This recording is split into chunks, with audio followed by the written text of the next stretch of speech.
is it? 5 minutes almost up. Ready? This is coming.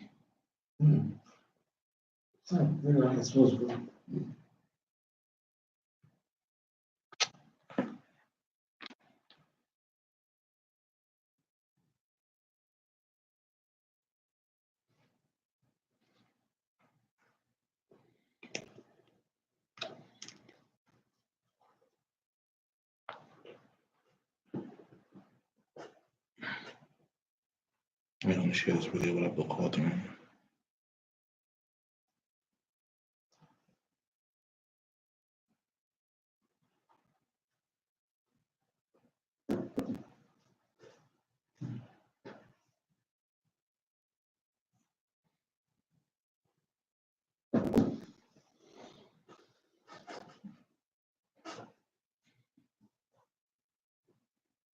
You good there, brother?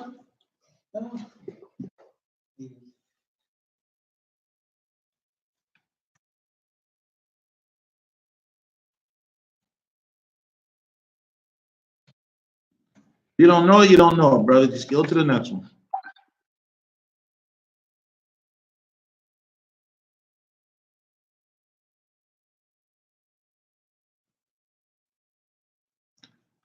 And Qadir and Haneem, right? Haneem, we need a book 2 group. Do we got one? And Salim, you got WhatsApp, right? Okay. I'm going to send you this link as well. Salim. Control B.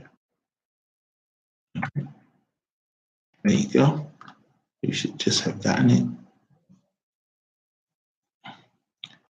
And we'll send it to Ismail as well. He'll be with us tomorrow.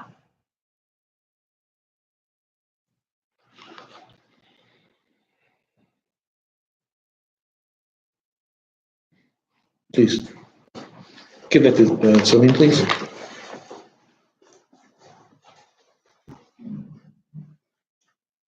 Man, you that hungry, bro?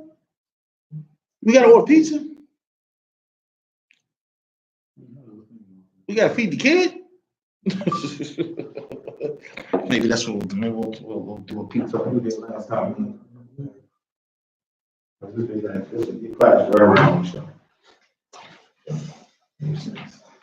She got pizza. That's in America. She got it. Beef, chicken. So you cool on that. You cut slices. You push it. أعطيني إن شاء الله فنتكلم اللغة العربية ولا نعود إلى اللغة الإنجليزية. هذه أقلام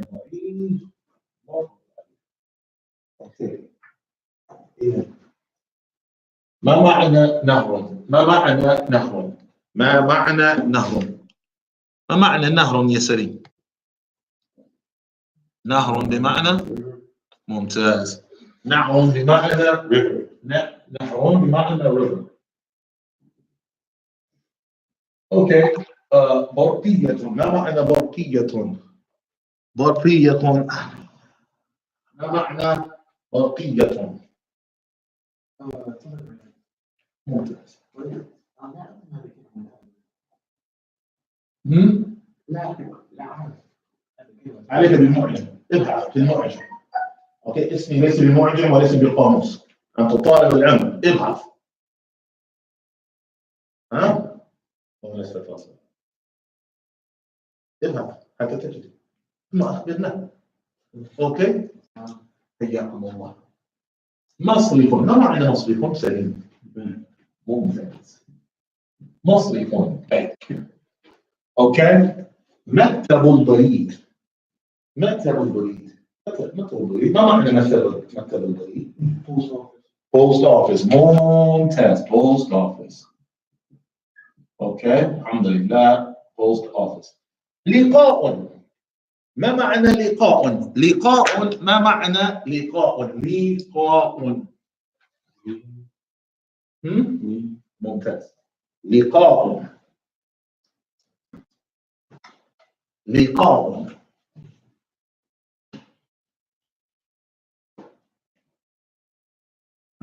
لقاء. نعم. جيد. ما معنى جيد؟ اي نعم. good. جيد بمعنى good. جيد بمعنى good. جيد بمعنى good. جيد. ما معنى جيد؟ اي نعم. party. اوكي. انا مسرور بلقائك. انا مسرور بلقائك. ما معنى هذا؟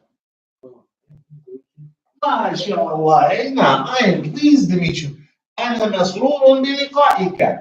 I am pleased to meet you. I'm pleased to meet you.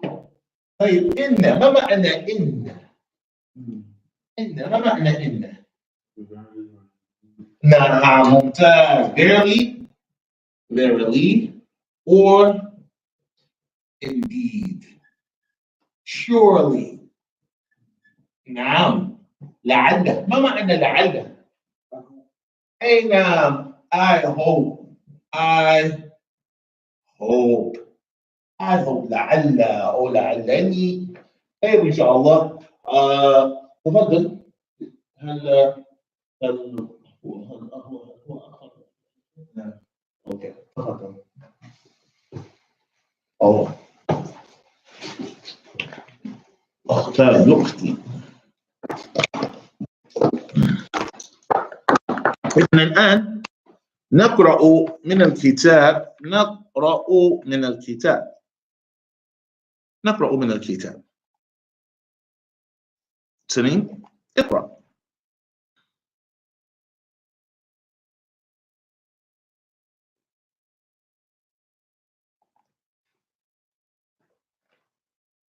السلام عليكم ورحمة الله وبركاته.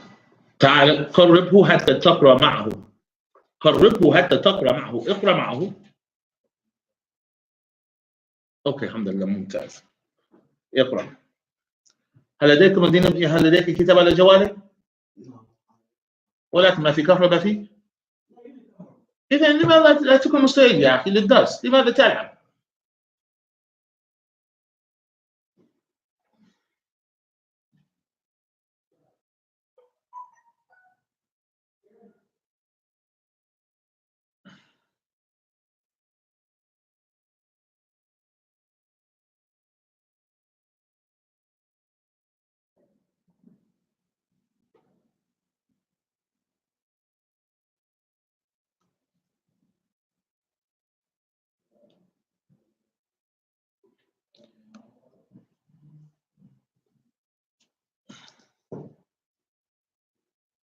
طيب مستعد؟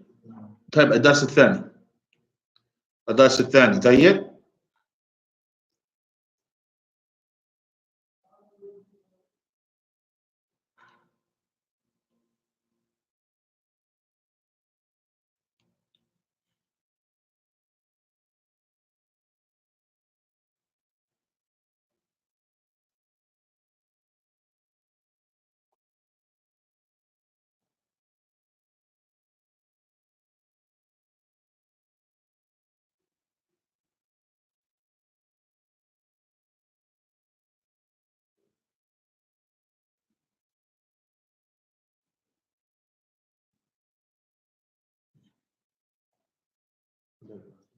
لو سمحت. مستعد الآن؟ زي أوكي يلا. لو سمحت مرة أخرى يا سليم.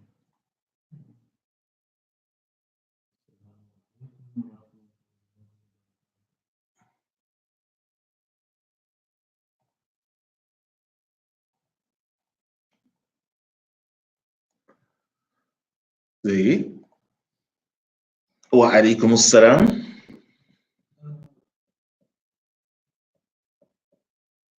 وعليكم السلام. الموضوع الأول الموضوع الثاني. اترك الجوال يا أخي. الكتاب أمامك. ثم إن شاء الله ابحث يعني بعد القراءة. هشام. طيب السلام عليكم ورحمة الله وبركاته. بلال. وعليكم السلام ورحمة الله وبركاته. يلا يلا لا يلا.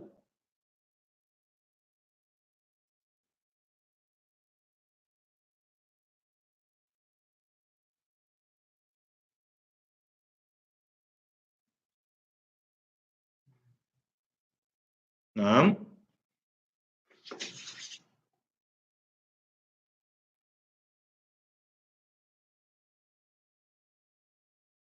معنا زي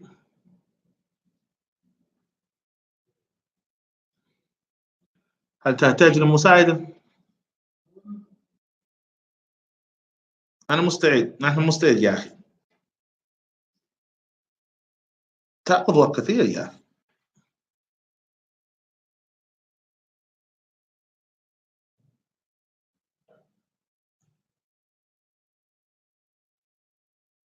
وجد الدرس الثاني ما يدري. نعم نعم واضح.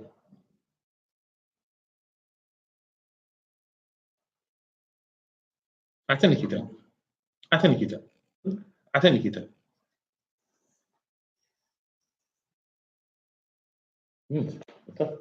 كتب كثير، ما شاء الله ما شاء الله.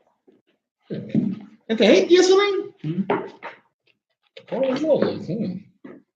رأيت كتب كثير، كتب كثير. ها هذا شيء مليان.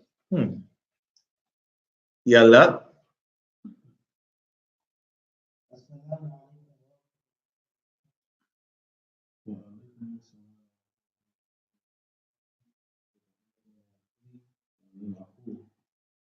أنا مهندس جديد اسمي هاشم. أنا من ولاية المتحدة. الولايات المتحدة.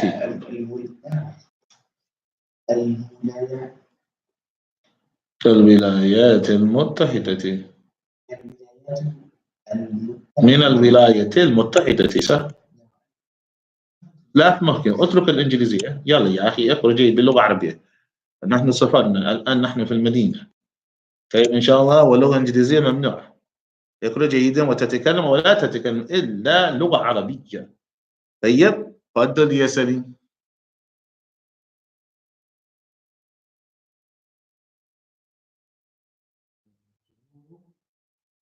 مش أو مس.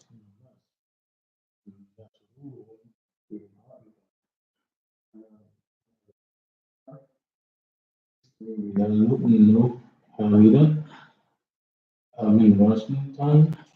هم أنت يا هشام؟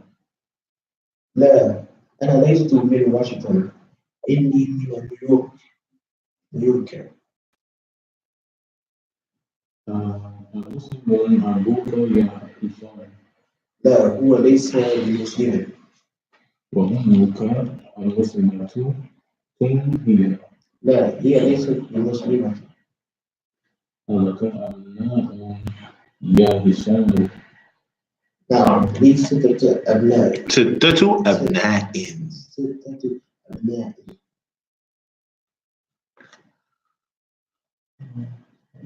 أطلاب هم؟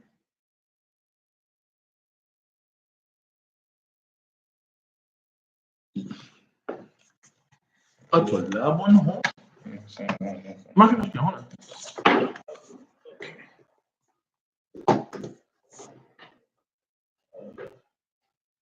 أطلابهم؟ أطلابهم؟ أطلابهم؟ لا، هم ليسوا بطلاب. إن بعضهم تجار وبعضهم مهندسون. ألك بنات؟ نعم، لي 5 بنات. متزوجات هن؟ لا، هن ليس بمتزوجات. إنهن صغار. بعضهن في المدرسة الابتدائية، وبعضهن في المدرسة المتوسطة. في المدرسة المتوسطة. في المدرسة المتوسطة. ألك إخوة؟ لا، ليس لي إخوة. إخوة. إن لي 3 أخوات. مسلمات هن؟ نعم، هن مسلمات الحمد لله. طيب، فالآن ننتقل الآن نريد أن نبدأ. من بدأ القراءة؟ أنت أو هو؟ أنا. أوكي، إذا الآن سنين ابدأ. لا، من قال السلام عليكم؟ سنين. هل بدأت كلام في السابق؟ أنت بدأت صح؟ وهو من كان هشام؟ لا، هو كان أول هشام. أوكي. وبعد عندما قرأت الكتاب ربحت بالشام. إيه هذا؟ هكذا. لأن ما كان بين الاثنين، أظن كان واحد يقرأ ثلاثة. من قراءتكم. أوكي، خلاص نمشي على ذلك. المهم، أجد أن الأسئلة الآتية. إذا من أين هشام؟ من أي مدينة هو؟ طيب، كم أختا له؟ الأول، من أين هشام؟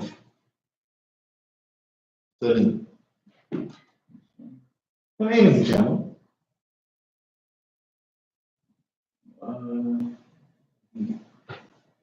من أين هشام؟ ما في مشكلة، انظر في الكتاب. طيب، هو من أمريكا؟ لا.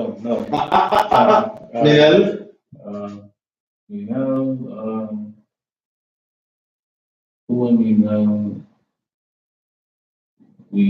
الولايات المتحدة. إذن نعم، هو من الولايات المتحدة. إذن أوكي، الولايات المتحدة. أوكي، إذن الآن من أي مدينة هو؟ من مدينة نيويورك. أوكي، طيب. كم أخت له؟ هو 3 أخوات. أنا أصير متأكد، أنا ما أذكر. عنده أختا. كم أختا له؟ أوكي، كم الذي أنا أريد أن أتأكد. الإخوة كم؟ إن لي 3 أخوات. أين هذا؟ هذا هو الإخوة فوق هذا؟ لا، هنا انظر فوق قليل. إن لي 3 أخوات. أوكي، شوف، ألك إخوة؟ لا، ليس لي إخوة. إن لي 3. أوكي، إن لي 3 أخوات. أوكي، ماشي. أوكي، في بعد ذلك. هذه هو وهذه هي. أيوة. إذا ضع هذه العلامة صحيح أمام الجمل الصحيحة، وهذه العلامة خطأ أمام الجمل التي ليست صحيحة. طيب، هشام من واشنطن، صحيح أم لا؟ أين هشام؟ من نيويورك. ما شاء الله. أخواته مسلمات، صحيح أم لا يا سلمى؟ صحيح. أخواته مسلمات. أخواتهم. أوكي، الحمد لله.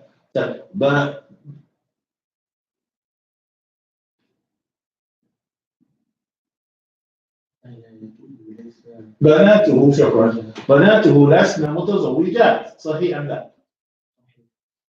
أبناؤه طلاب، صحيح أم لا؟ أبناؤه طلاب، صحيح أم لا؟ أبناؤه طلاب، صحيح أم لا؟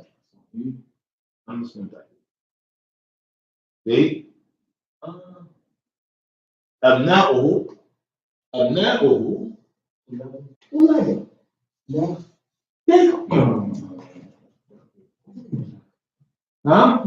ليس لديه إخوة. He doesn't have brothers. ثم أبناؤه. أوكي؟ أبناؤه طلاب صحيح. أوكي نحن إن شاء الله نعرف حتى نجي الجواب. أوكي طيب شوف المتزوجات هن لا لسنا أوكي إنهن صغار. أوكي إذا الطلاب هم لا هم ليسوا بطلاب إن بعضهم طلاب وبعضهم مهندس. نحن نتكلم عن أبناؤه. أوكي إذا نعم لي 6 أبناء. طيب الطلاب هم لا. إذا الجواب ليس بصحيح. الجواب ليس بصحيح. أوكي أمه ليست بمسلمة. هذا صحيح أم لا؟ صحيح. صحيح أم لا؟ صحيح. أمه صحيح. أوكي الحمد لله. أبوه مسلم. صحيح أم لا؟ أبوه مسلم. متأكد؟ أوكي. فالجواب عن أبوه. الجواب عن أبوه. لا هو ولا أم مسلم. هو ولا أم مسلم. أوكي طيب أين جاء هذا؟ أين هذا في القصص؟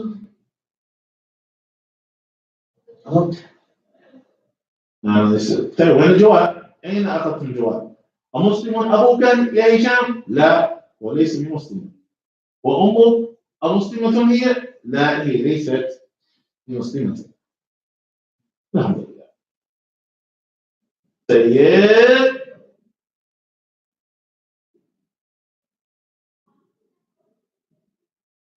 إذا كما قالوا تأمل ما يلي. تأمل ما يلي.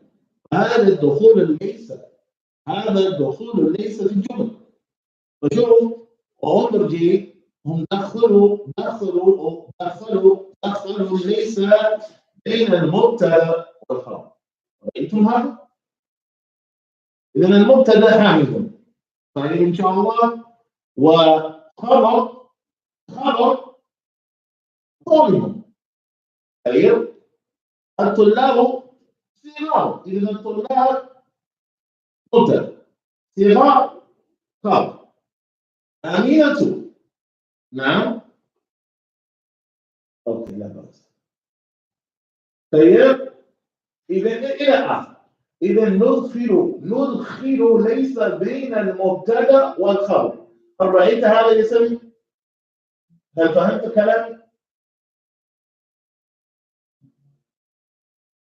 إذا شو؟ حامد المبتدأ صح؟ وأما الطلاب الخبر.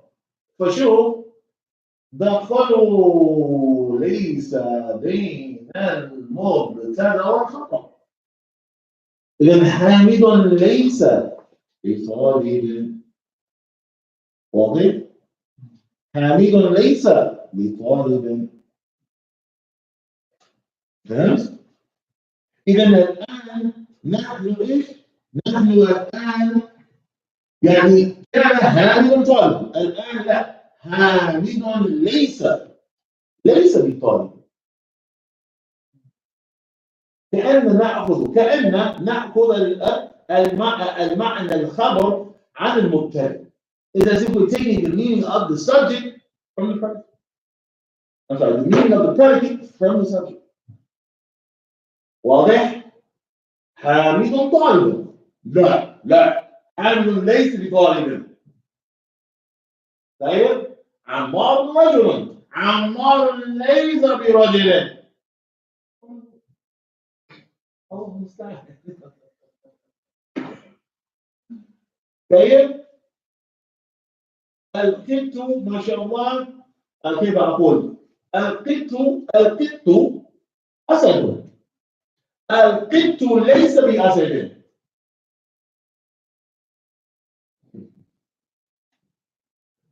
أنتم معي؟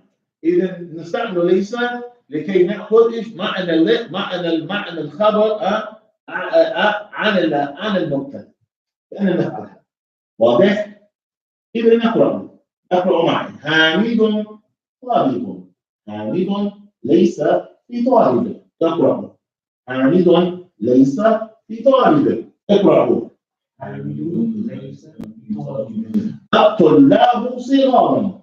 الطلاب ليسوا بصغار. اقرأوا.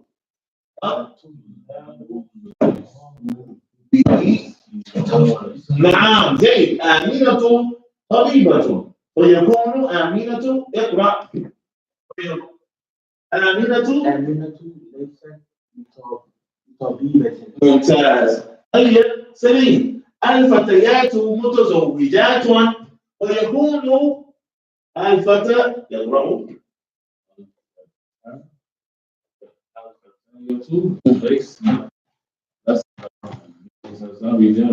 أي نعم. أنت كبير.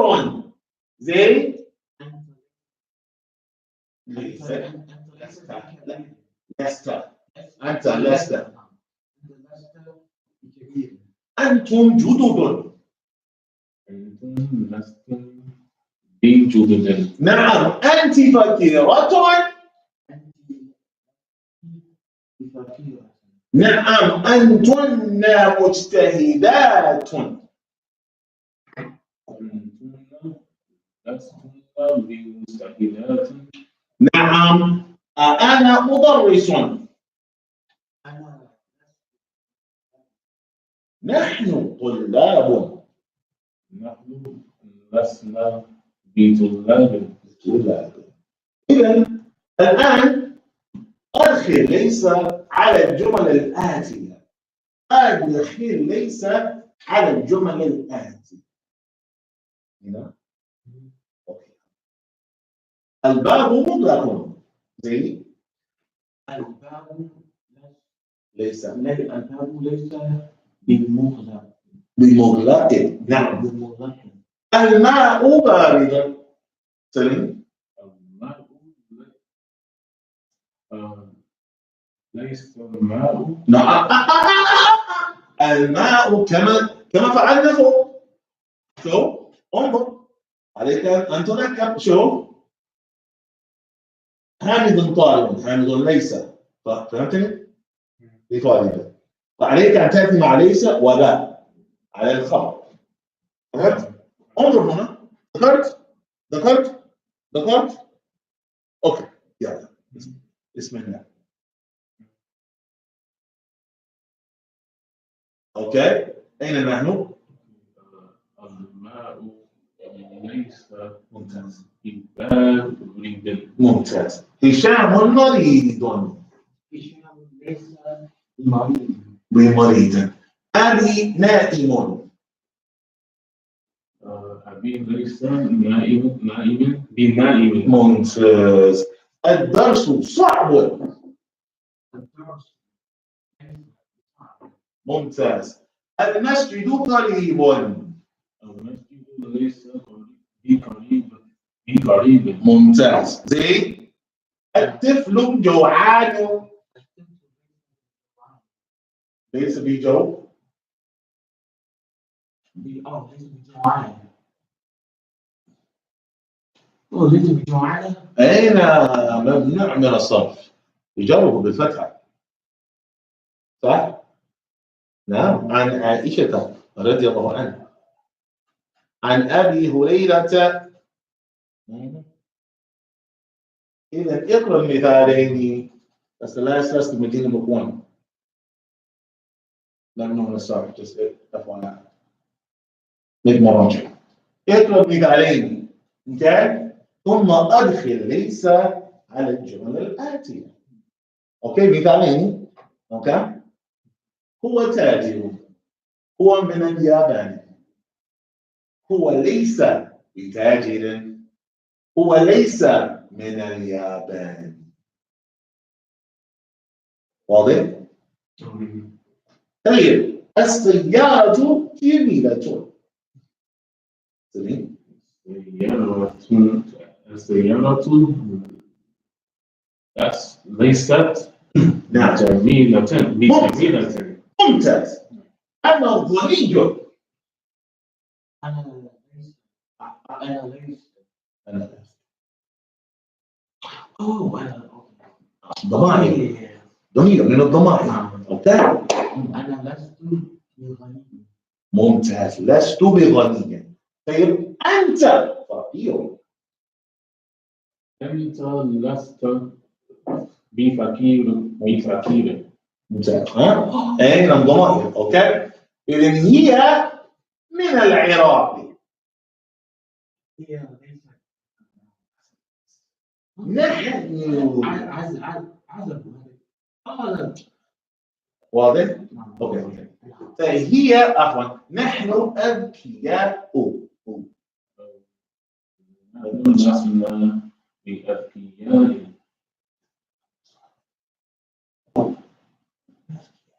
أذكياء أصلاً نفس بأذكياء yes أذكياء Oh yeah, من الصرف. أيوة بالفتحة. أي نعم كما هنا. أوكي طيب. طبعا إذا المشكلة هو عزب. ما شاء الله يا زيد. مناسبة. طيب إن شاء الله هو عزب. هو عزب. تفضل يا زيد. هو ليس بعزب. ممتاز، هو ليس بعزب. المدرسون في الفصول. المدرسون لسوا في الفصول. مرة أخرى. المدرسون إيش؟ المدرسون ليسوا في الفصول. أوكي. ليسوا في الفصول. Okay. Mega run out to get the sisters in. طيب ما انتهينا. يلا أنتم ذكي. ذكية. أنت ذكي. أنت ذكية.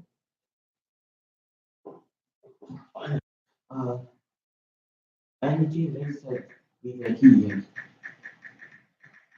Next. أنتم لستم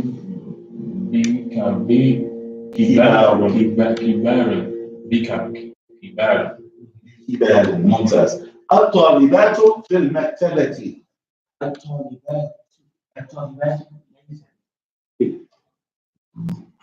الطالبات ليست.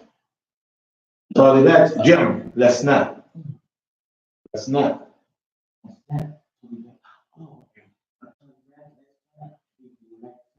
ممتاز. أنتن طالبات جدد. أنتن لستن بطالبات جدد. حياكم الله. أحسنت. أجب عن الأسئلة الآتية بالنفي مستعملا ليس. بالنفي مستعملا ليس. طيب أجب عن الأسئلة الآتية بالنفي مستعملا ليس. أمهندس أبوك؟ أمهندس أبوك؟ سليم. هو ليس مهندس.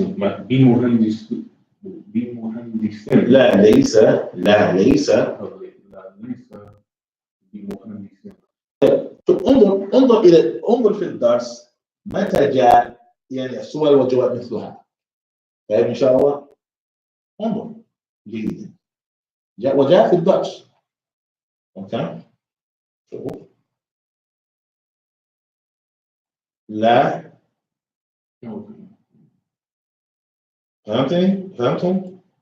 المسلمتون هن اوكي هن ومتزوجات هن شو بمتزوجات صح؟ اوكي سؤال وجواب. واين سني هنا؟ اي نعم. لا هم شوف معنى إذا موجود في الدرس. موجود أين؟ في الدرس. أوكي. لو تريد أن تعرف كيف أجيب. لو تريد أن تعرف كيف أجيب هذا. كيف يتكلمون العرب. How do the Arabs speak when they are exchanging like this? Look at the lesson. And you'll know. Okay. وما في مشي. No problem. It's not cheating. it's helping to know how you want to approach that answer. طيب إن شاء الله أين نحن وصلنا هنا وتحت هنا صح؟ لا تحت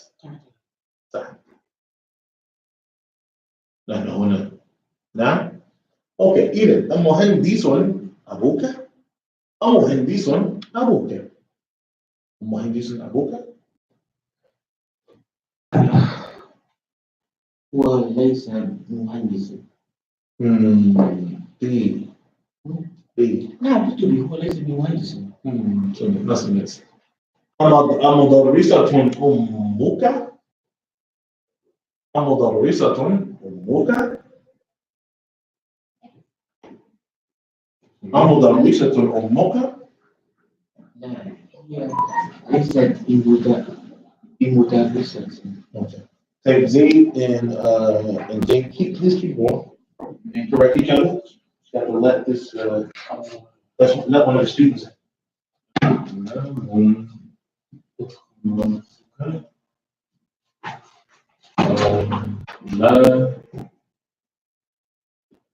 لا ليسوا بإخوة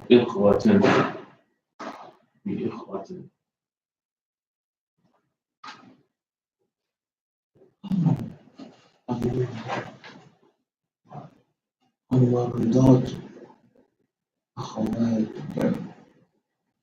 الممرضات أخواتك.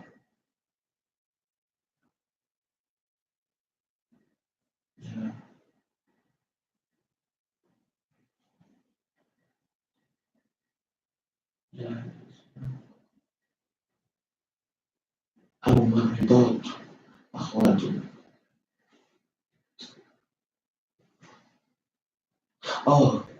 لا لسنا أخواتي بممرضات.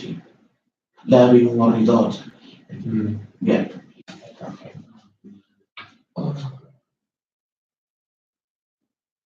مدرس أنت؟ لا أنا لست بمدرس.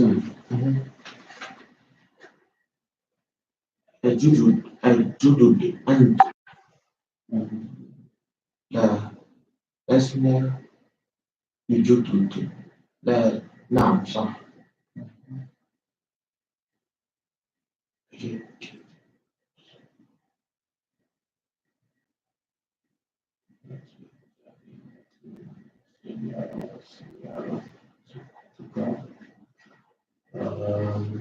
لا ليست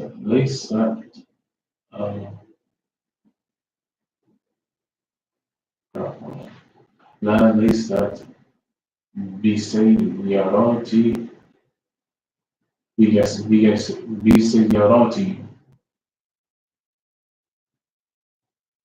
لا ليست بسياراتي.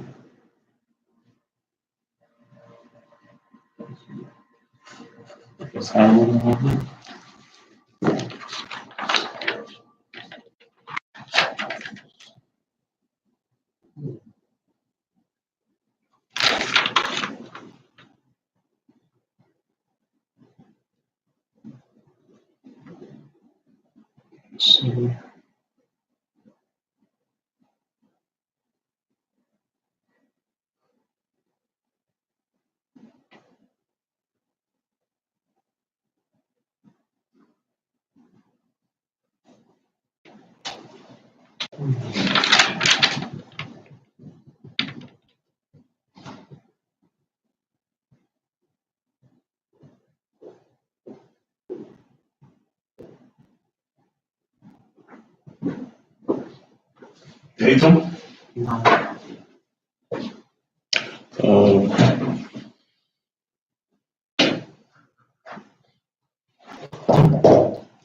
إذا الآن إن شاء الله يوجه المدرس إلى كل من الطلاب أسئلة وأسئلة.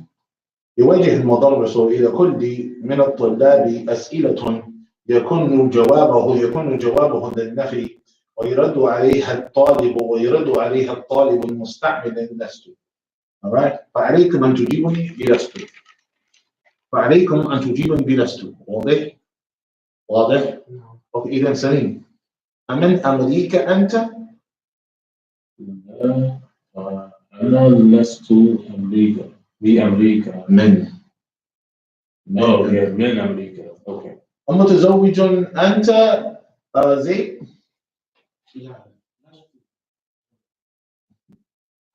مش مناسب.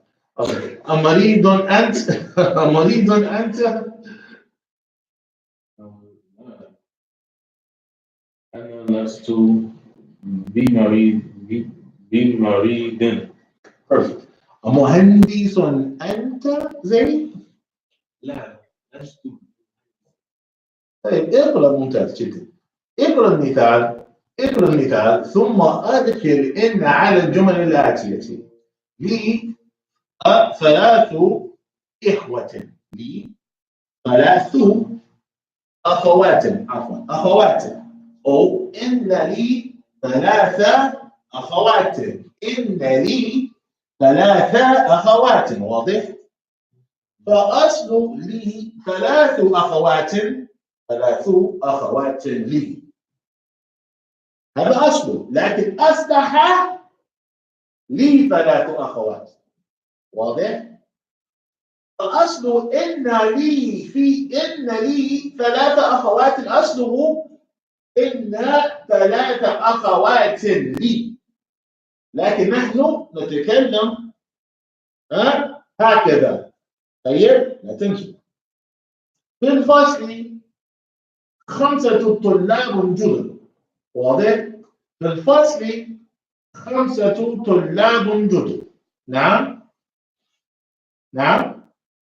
وهم يريدون إن شاء الله أن أدخل إن على الجمل الآتية. الأصل كان هكذا بدون إن. فنريد وهو يريدنا أن نجعل إن هنا ل3 أخوات، إن ل3 أخوات. إذا إن في الفصل 5 لي 3 أخوات. إن لي 3. إن لي جار مجرور. It's a pronoun. It's a pronoun. So it goes here. Okay? 3. Because the original is what? Inna 3. Meaning this is ism inna and this is khabaru inna. But this is mudaf ilayhi because it's the adad. This is the ma'adud. واضح? But this is how it's looking. Inna li. So li, the preposition, is placed here because the asl of it actually is inna 3. Hey, inshallah? Is that clear? Yes. Okay, cool. So if you nadkhilu what? أدخل إن, it goes here in the beginning. Well then, this is where it starts, and we added in onto it. This is before the addition, this is after the إذا إن في الفصل 5. So what's being affected? The article. What's being affected? الرقم. واضح؟ فالرقم يكون اسمه إن، واسمه إن مكتوب، ولم تلف به الفتحة.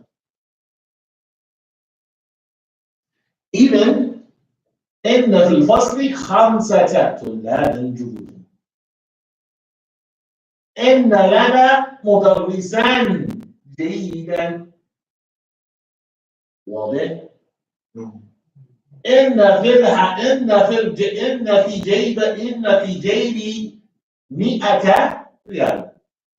إن في الهند أنهارا كثيرة. نعم. إن لك برقية.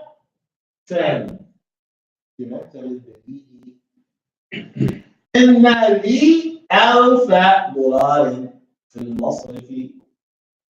واضح؟ هذا هو الإشكال في المنزل. طيب إذا الآن نحن إيش ننتقل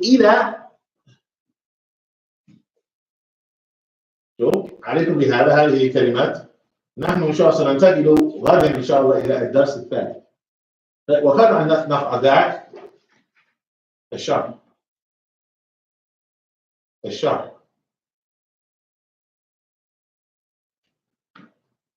إذن الدرس الثاني الشرح. Want the explanation؟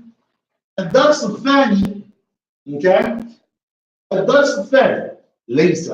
الدرس الثاني ليس. الدرس الثاني ليس.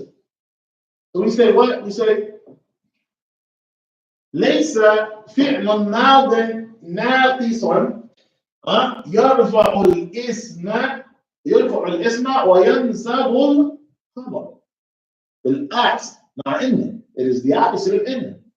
واضح؟ Again يرفع الاسم وينسب الخبر. All right? And of course it was prohibited from showing that apparently because we kept adding the that onto it.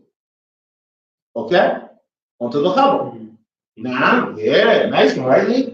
So again, الباب مغلق ليس الباب مغلقا. This is the asl. ليس الباب مغلقا. Is that clear? That's the asl. So again, الباب مغلق is what? Is مبتدأ خبر. ولكن بعد دخول ليس على الجملة الاسمية ليس الباب مغلقا وليس فعل ماضي ناقصا. وأما الباب اسم ليس. وأما مغلق خبر ليس. واضح؟ وخبر ليس منصوب. نعم. والاسم ليس مرفوع. واضح؟ اسم ليس مرفوع وعلامة رفعه الضمة. خبر ليس منصوب وعلامة نصبه الفتحة. لا من أخوات كان. من كان وأخواتها. وأما إن ولعل من إن وأخواتها. ولا تنسى مع إن لعل كأن لأن إلى آخره كثير. المهم ليس الباب اقرأ يا سليم. ليس الباب ليس الماء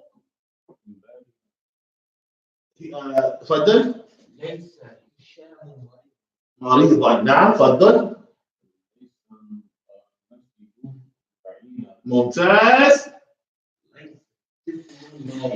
ليس الطفل نائما. ممتاز. إذا يجوز كما قال شيخ نجراني، هو قال يجوز أن يدخل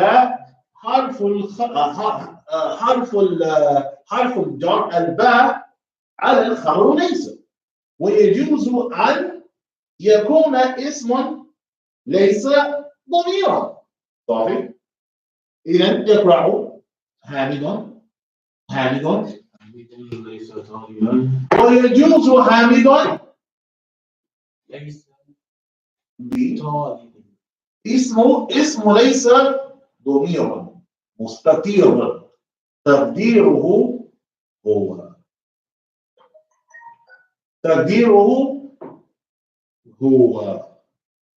واضح؟ هل هذا واضح؟ فهمتم؟ هذا واضح؟ فهمتم؟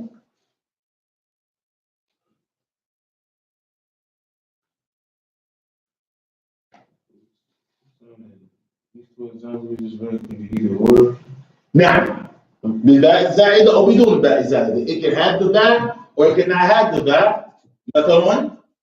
مثلا حامد ليس طالبا ويجوز حامد ليس بطالب. صافي؟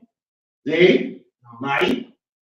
إذا اسم ليس ضمير مستتير تقديره هو هنا. واضح؟ Is that clear? Okay, الحمد لله. إذن آمنة اقرأ. آمنة اقرأ. نعم. لا طبيبة. نعم. ويجوز سمين. آمنة ممتاز. اسمه ليس ضمير مستتر، تقديره طلاب هي. إذا الطلاب سليم. الطلاب ليسوا صغارا. نعم، ويجوز الطلاب اي نعم. اسمه ليس واو الجماعة. واو الجماعة واضح؟ اوكي الحمد لله. إذا الفتيات لين. نعم، ويجوز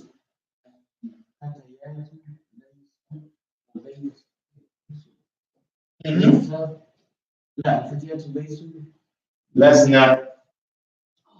لسنا بمتزوجات. اي نعم. إذا اسمه ليس. اسمه ليس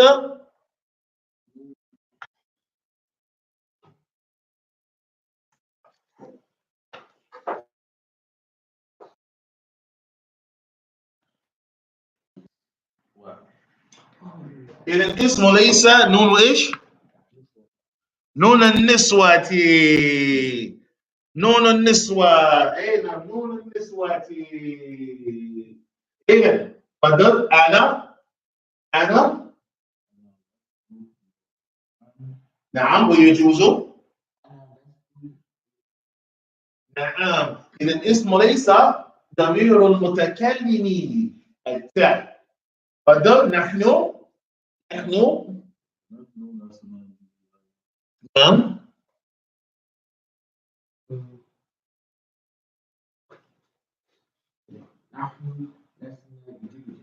نعم، واسم ليس ضمير المتكلمين من مين؟ نا.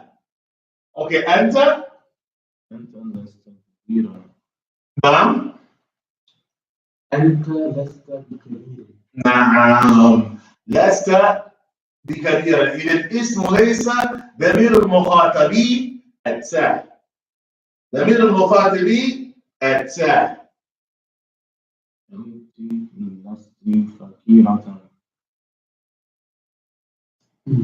أنت لست بفقيرة. نعم. إذا اسم ليس ضمير المخاطبة التاء، صح؟ إذا أنتم لستم عزبا. ويجوز زي أنتم لستم بعزب. بعزب. إذا اسم ليس ضمير المخاطبين هم. قدر أنتن لستن مستهدفات. ويجوز.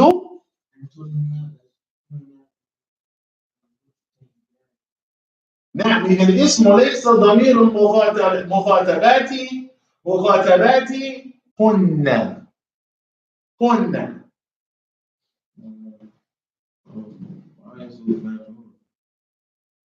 لماذا يكون مجهول؟ من أجل مجتهدات.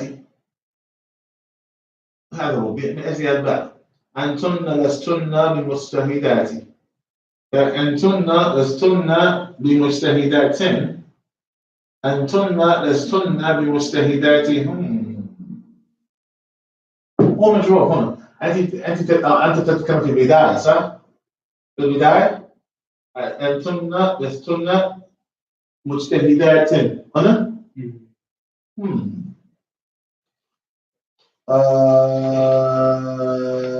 من أجل أنا أعتقد يعني فيه القاعدة، والقاعدة علامة النص في جمع مؤنث سالم يعني ينسبها بالكسر. أنا سأتأكد إن شاء الله. سأشوف إن شاء الله. قد يكون خطأ. أنا سأتأكد إن شاء الله. أنا جوابك الآن، ولكن إن شاء الله سأجيبك إن شاء الله. سأجيبك إن شاء الله. جبادة وإسلام عبد الرحمن جبادة.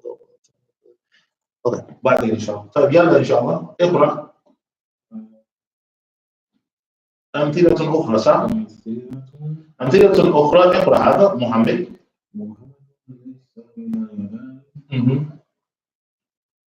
تفضل. زيد. ليس ليس المدرسون في الفصول. ليس المدرسون في الفصول. نعم صحيح. سمين. الطلاب ليسوا من العراق. اوكي يلا. المهندس أبوك؟ لا، أبي ليس مهندسا. نعم. طبيبة أمك؟ لا، أمي ليست بطبيبة. المتزوج أنت؟ لا، أنا لست بمتزوج. المريض أنت؟ لا، أنا لست مريضا.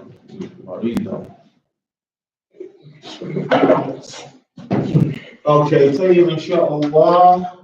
اذا الان ننتقل الى الى تمرين اخرى. لحظة. اذا الان نتكلم عن تقديم الخبر إن على اسمها. واضح؟ اوكي كنا الحمد لله قرأنا هذا وفعلنا تمرين بنسبتها. الآن الشرح. الآن سنين وزي الشرح. إذا يجوز تقديم خبر إن على اسمها إذا كان الخبر جارا ومجرور. ومثل أخرى هذا جائز، هذا قاعدة من القواعد. إذا يجوز تقديم الخبر إن طيب مو اسمه إن خبر إن يجوز تقديم خبر إن طيب إن شاء الله على اسمها إذا كان الخبر جارا ومجرور. نعم واضح فهمتم؟ أوكي طيب إذا لدينا خبر مقدم لي 3 مبتدأ آخر أخوات مضاف إليه إذا 3 مضاف كذلك. واضح؟ أوكي يكون هذا واضح لي 3 أخوات. واضح صح؟ إذا يكون إن لي 3 أخوات. والإعراب بين لنا ماذا حصل؟ الإعراب بين لنا ما حصل هنا. الآن الإعراب بين ما حصل هنا. واضح؟ إذا إن حرف نصب. مترجي. إذا لي خبر إن مقدم. طيب و3 اسمه إن وآخر. سبحان الله. فهمتم؟ إذا الخبر شوف خبر إن يأتي بعد اسمه. فالآن واضح؟ وهذا أخوات مضاف إليه. هذا هو الإعراب. واضح؟ Yes, now this is jadid. This is the new stuff. So he's looking at the lab like, I got it, but come on. So okay, this is how you explain it. How we understand why it's necessary to do that. I would have never thought that was that. I think. Inshallah. So إن لي 3 أخوات. أصله إن 3 أخوات لي. إن 3 أخوات لي. هذا أصله. طيب ولكن خبر تقدم. However, the خبر was sent first. لأن الجار والمجرور. Why? Because of the jar والمجرور. Is that clear? Alhamdulillah. This is the reason. Why are you? Somebody said, why these switch it like that? Why? Because the jar والمجرور becomes permissible for students. Where's the jar والمجرور? طيب. Okay. All right. So it says لأن الجار والمجرور. لأنه جار ومجرور. So and we're talking about what? Because he says, ولكن الخبر تقدم. Why are you sending the predicate information about the subject first? Because the actual information about the subject is what? Is a jar majrur. Belongs to me. Me.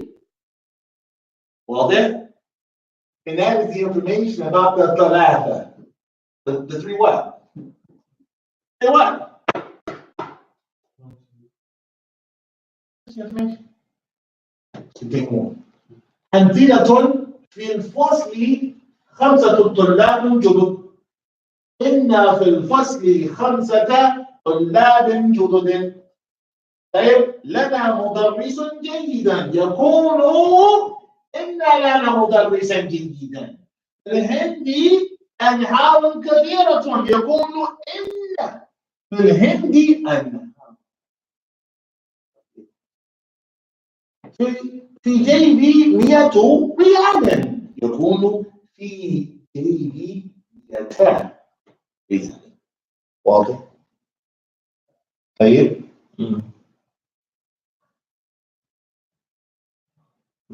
طيب فهذا هو الدرس، هذا هو الدرس الثاني.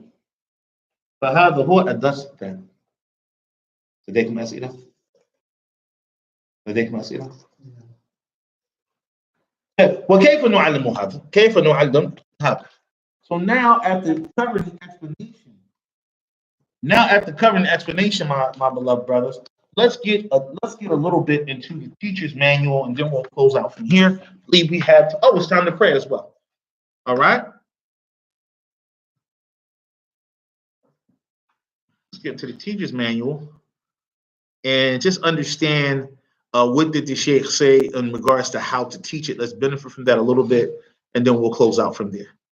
All right, and then we'll close out from there.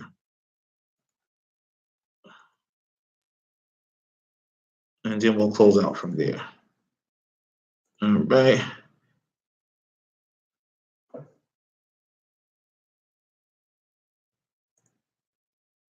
Okay. So as it comes here, as it comes,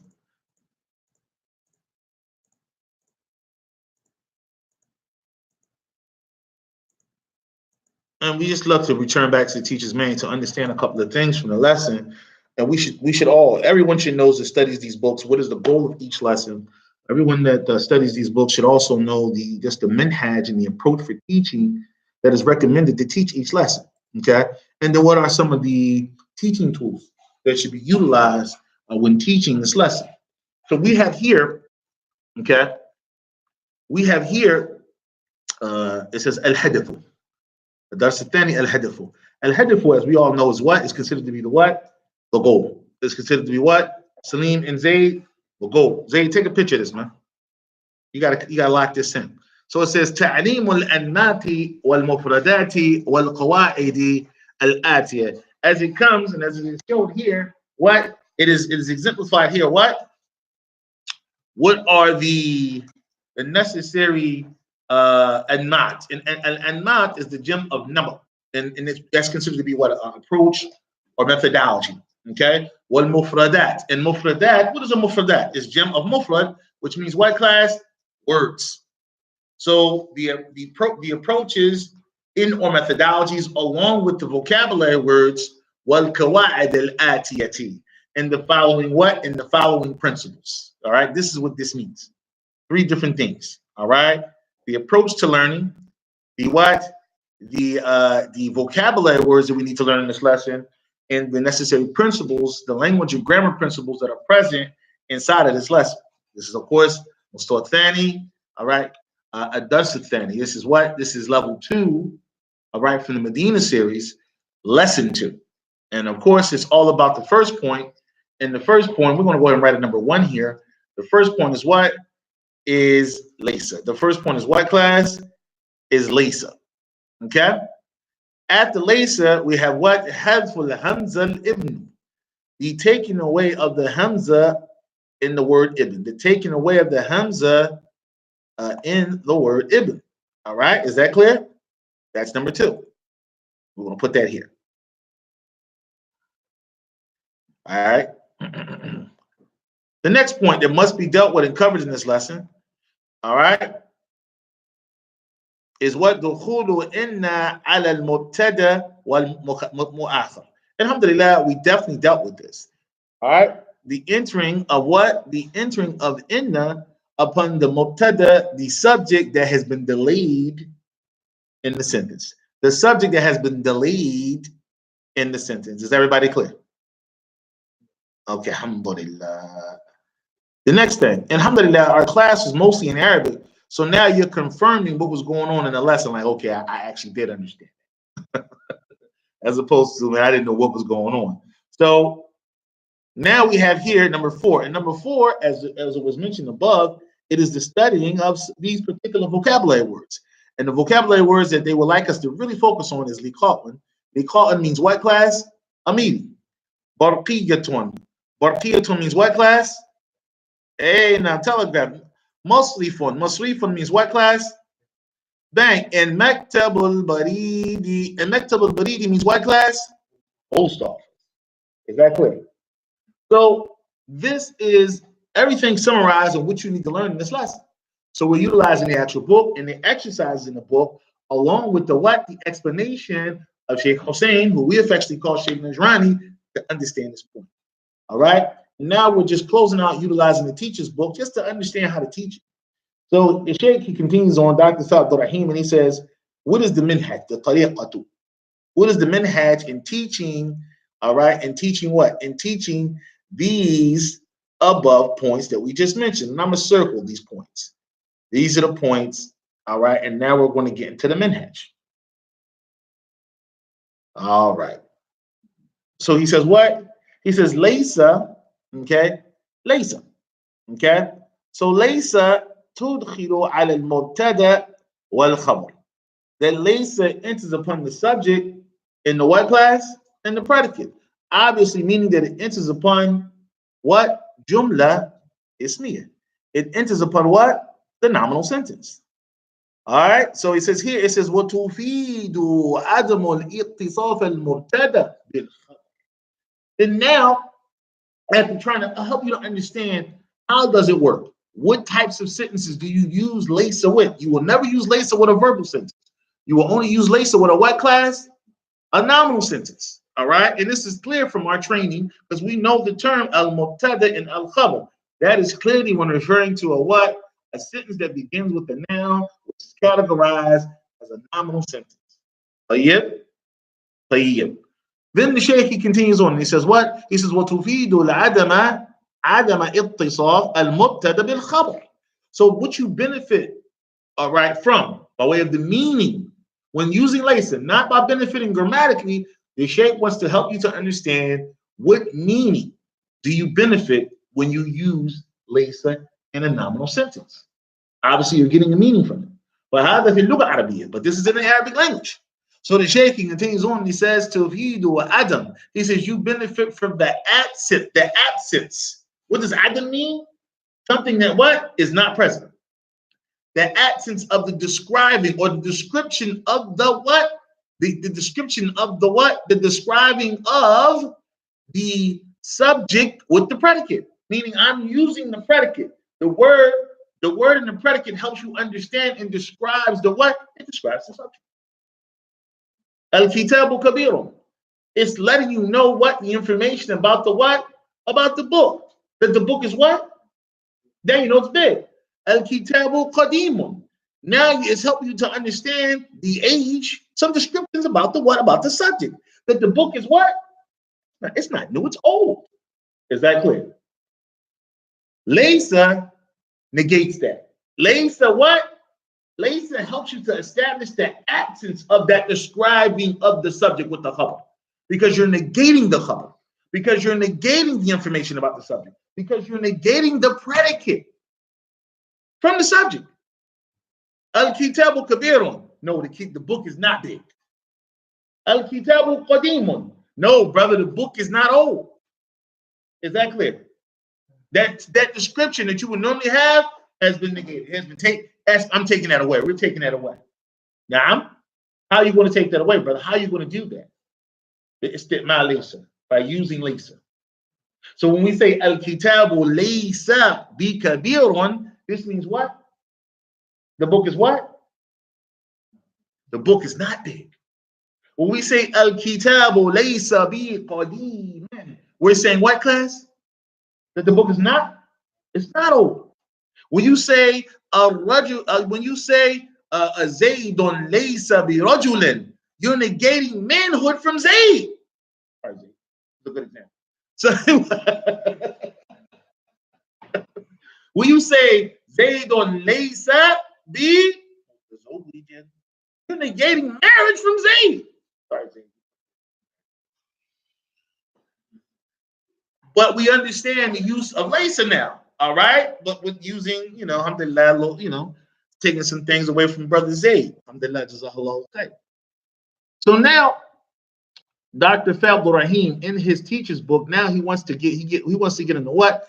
He wants to just get into, again, how this laysa is used and a little bit more deeper explanation on how it is understood and what's going on with it grammatically. All right, so we're going to get into some grammar rulings, marfu'un, mansubun, majrurun, those types of terminologies.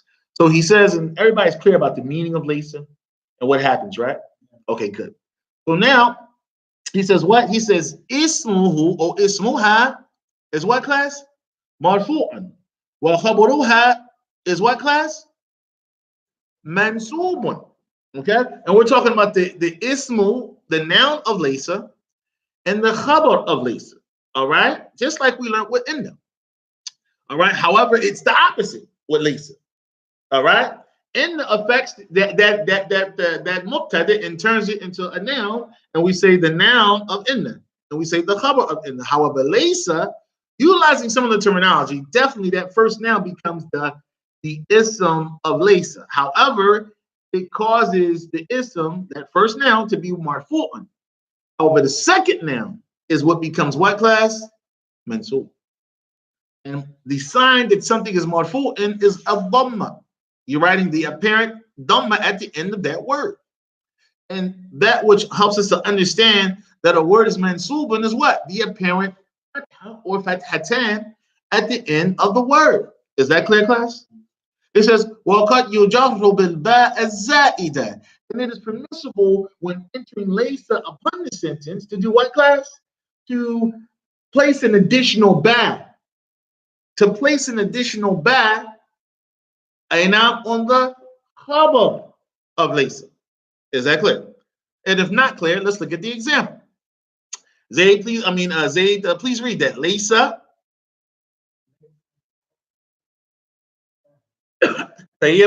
Salim, read the after it's been affected. Laysa.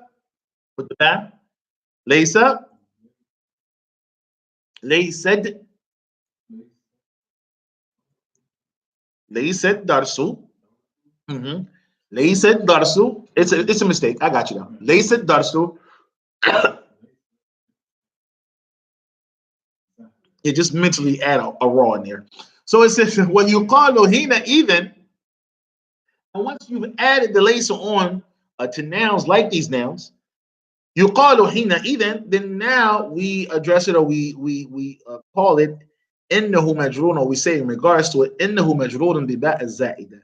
That verily now it is majrurun because of the additional permissible. All right, not mandatory, but it is permissible. The additional and permissible, but not mandatory, but it is additional and it is permissible. The additional and permissible ba. However, it is considered to be in the place of something that would normally be mansub. All right, but it's not mansub because of the ba, which is a harf. But it's in the place of that which should be what? Mansub. Is that clear? Alhamdulillah. It says, وَفِي هَذَا الدَّرْسُ يَتَعَلَّمُ الطُّلَّابُ النَّمَطَ الثَّانِي فَقَط. And in this particular lesson, this is the only method or approach that we're going to learn. And it says, وَيُلَحِّظُ أَنَّهُ إِذَا كَانَ خَبَرُ شُبْهَ جُمْلَةٍ لَا تُدْخِلُ عَلَيْهَا الْبَاءُ. So it's upon us to explain to you as well that if in the event that the khabar of the sentence is shubha jumlati. What's shubha jumla? Shubha jumlati is what?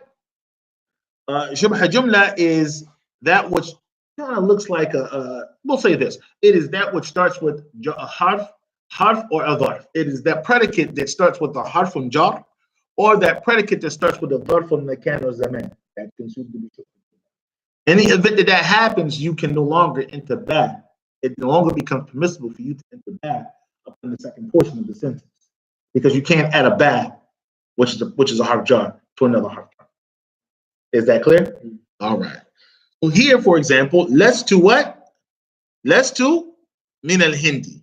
There's no such thing, and there's no way you could ever say let's to be min. That's it's just an oxymoron. It's mustahil. It will never happen. All right? Is that clear? And Sheikh Najrani, he explains to you. He says what? He says, ما هي شبه جملة? شبه جملتي is what, class? شبه جملتي is what? Is jar ومجرور. Or what, class? Or dharf. Or dharf. Is that clear? Everybody see that? It's what? Is jar ومجرور or dharf.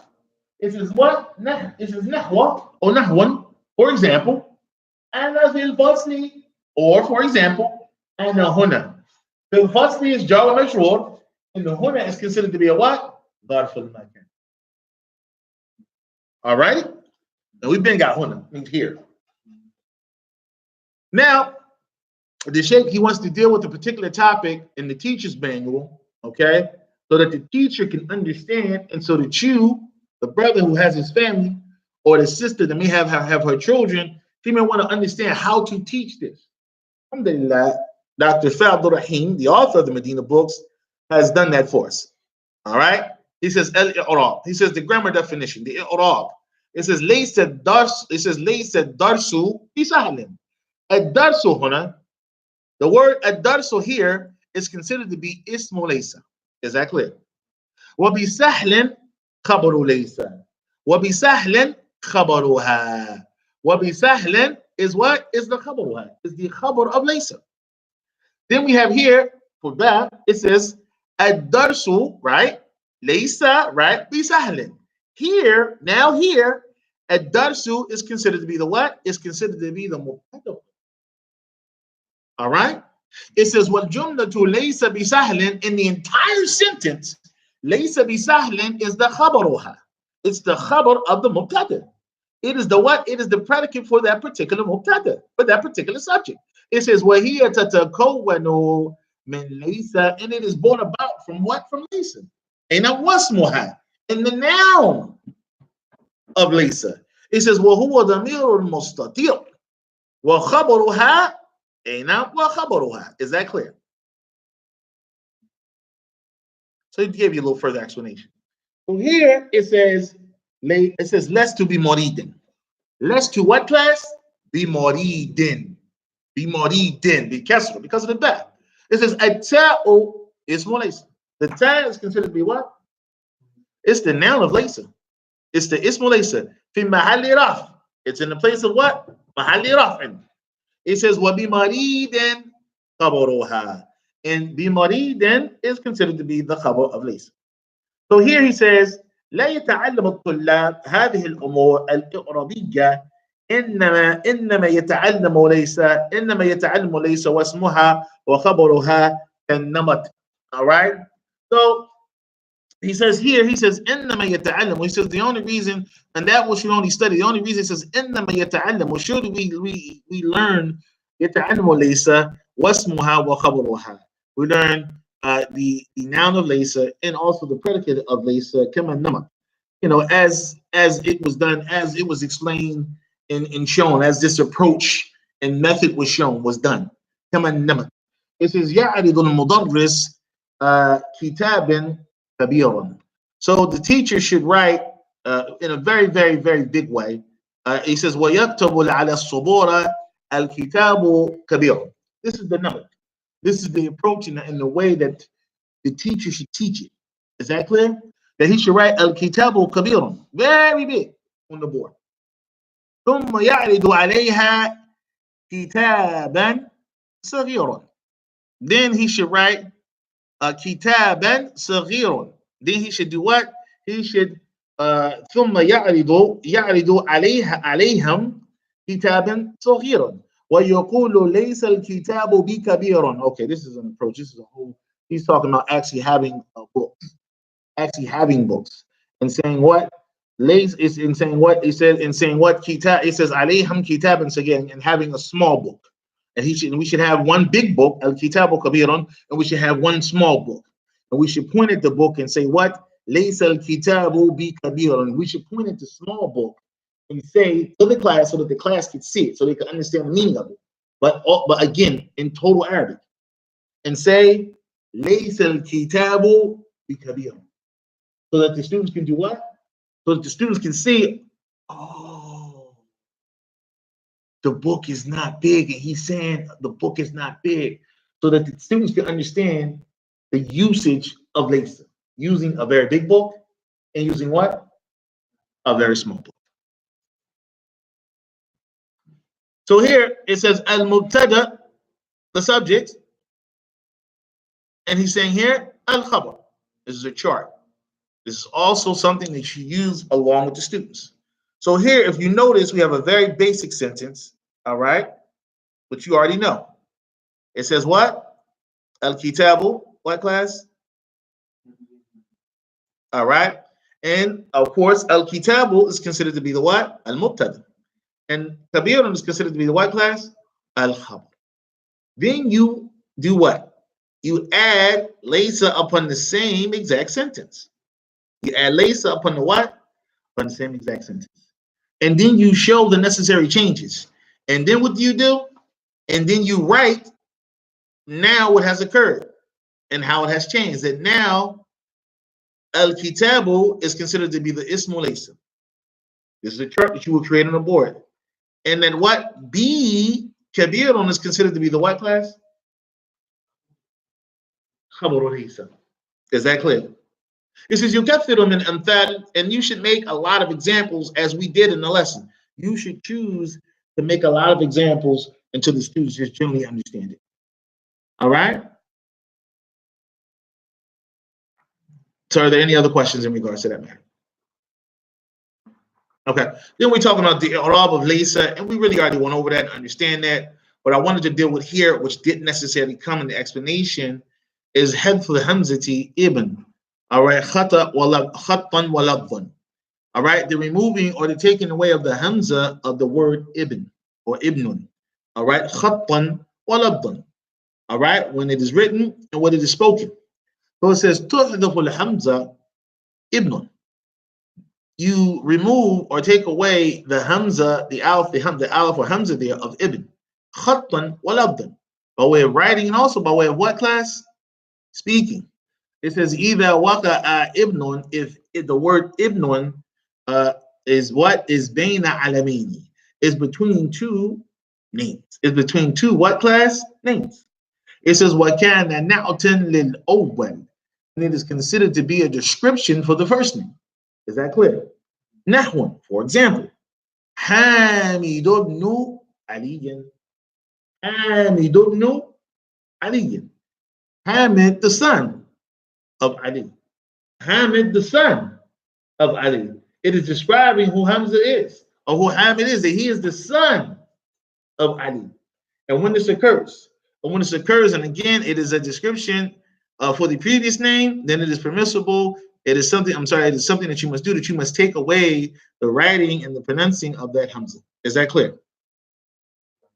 This is what في هذه الحالة يحذف التنوين العلم الأول. And then in this particular case, all right, it now becomes permissible for you to also do what? Take away the tanween of the what? Of the first name, as it was done. For the purpose of easiness with the tongue. As it says, تخفيفا. As it says, تخفيفا. واضح؟ تخفيفا is here. FYI.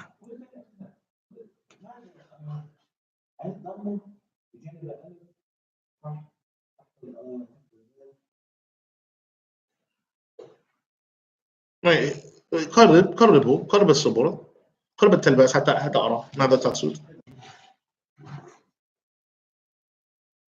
خط يا أخي، هذا خط. طيب it says وتحذف الهمزة it says ولا تحذف الهمزة عفوا ولا تحفظ الهمزة it says في مثلي وفي مثلي ألف وباء it says في مثلي الحسن بن الإمام علي لأنه لم يقع بين ألمين because it came in a place where it was both of these two particular words that it came in between, they weren't considered to be what? Al-Amin. What are they? They're titles. Al-Imam. Al-Hasan. Is that clear? They didn't come between two names, it came between two what? Titles. So now it becomes permissible to leave the what? To leave the alif. Now, to leave the hamza. واضح? وثم it says في مثلي الحسن بن علي إذا كان ابن خبرا ويكون تركيبي حينئذ جملة كأنها جواب من سئل ابن من الحسن. When it comes in this format, okay, and it's as if it's some information, and it's if it's an answer to a question, like this question. Ibn min al-Hasan. Ibn min al-Hasan. Al-Hasan is the son of who? And then you answer. When you're answering in that way, now again, you still leave the what? The hamza in its place because it's as if it's a response to a question. And when it's a response to a question, then no, you still continue to leave that hamza there. Well, there. All right. We advise you to return back to the example and the principles that was given for today. Write them down. Help yourself to remember so that you can implement them when the time comes. As for the third point that comes in the teacher's book, again, we went over this in the lesson. It was an excellent explanation of it. So there's no need for us to go over it again. Barakallahu feekum wa jazakumullahu khair. And this is what we have for you from Mustawa Thani and lesson 2 from Mustawa Thani for today. Tomorrow, we will be covering Ad-Dars Al-Thalith. Tomorrow, we'll be heading for lesson 3. Please remember, inshallah, prepare yourself. There will be a vocabulary quiz tomorrow. And we're going to go directly into the lesson. Barakallahu feekum wa jazakumullahu khair. Assalamu alaikum wa rahmatullahi wa barakatuh.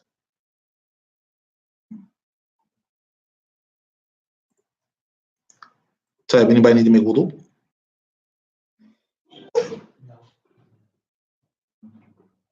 All right, let's get it then. Let's pray.